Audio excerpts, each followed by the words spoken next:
भीष्म पितामह की 5 गलतियां और मच गया महाभारत।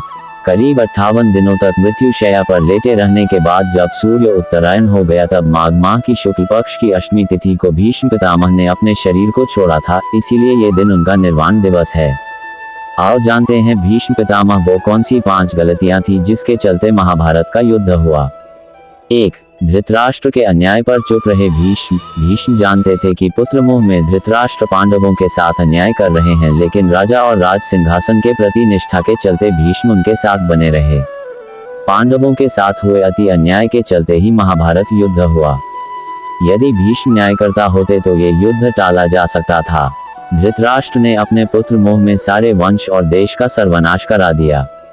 भीष्म चाहते तो वे धृतराष्ट्र की अंधी पुत्र भक्ति पर लगाम लगा सकते थे, लेकिन उन्होंने ऐसा कुछ नहीं किया और दुर्योधन को गलती पर गलती करने की अप्रत्यक्ष रूप से छूट दे दी। 2. चौसक की इजाजत भीष्म ने दी।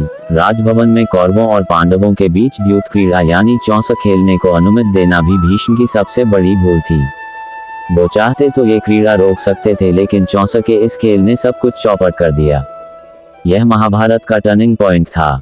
भीष्म के इजाजत देने के बाद युधिष्ठिर ने द्रौपदी को दांव पर लगाकर दूसरी सबसे बड़ी भूल की थी, जिसके कारण महाभारत का युद्ध होना और भी पुख्ता हो गया। युधिष्ठिर ने अपने भाइयों और पत्नी तक को जुए में दांव पर लगाकर अनजाने ही युद्ध और विनाश के बीज बोए थे। 3. चीरहरण के समय भीष्म का चुप रहना। द्रौपदी के चीरहरण के समय भी भीष्म चुप रहे और इसी के चलते भगवान कृष्ण को महाभारत युद्ध में कौरवों के खिलाफ खड़े होने का फैसला करना पड़ा। चीरहरण महाभारत की ऐसी घटना थी जिसके चलते पांडवों के मन में कौरवों के प्रति नफरत का भाव स्थायी हो गया। यह एक ऐसी घटना थी जिसके चलते प्रतिशोध की आग में सभी चल रहे थे। 4. कर्ण का सत्य छिपाना। भीष्म जानते थे कि कर्ण पांडवों का ही भाई है, लेकिन उन्होंने ये बात कौरव पक्ष से छिपा कर रखी। कर्ण का सत्य छिपाना भी महाभारत युद्ध का एक बड़ा कारण बना।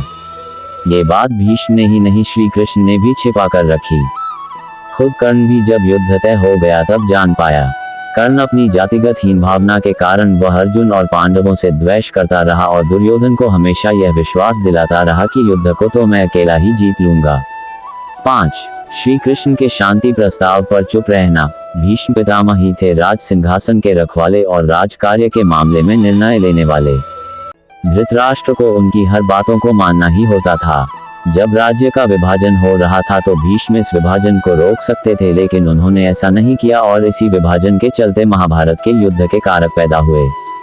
भीष्म जानते थे कि दुर्योधन और शकुनी बुरी नीयत से कार्य करने वाले लोग हैं। राज्य और पांडवों के खिलाफ हर बार षड्यंत्र रचने में ही उनका सारा दिन निकल जाता था।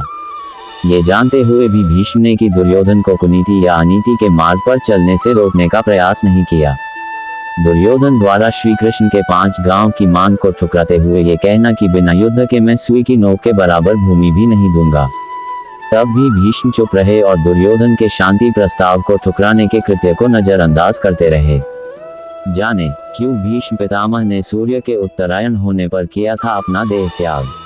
महाभारत युद्ध के बाद भीष्म पितामह ने 58 दिनों तक सूर्य के उत्तरायण होने का इंतजार किया और फिर उन्होंने अपनी देह त्याग दी।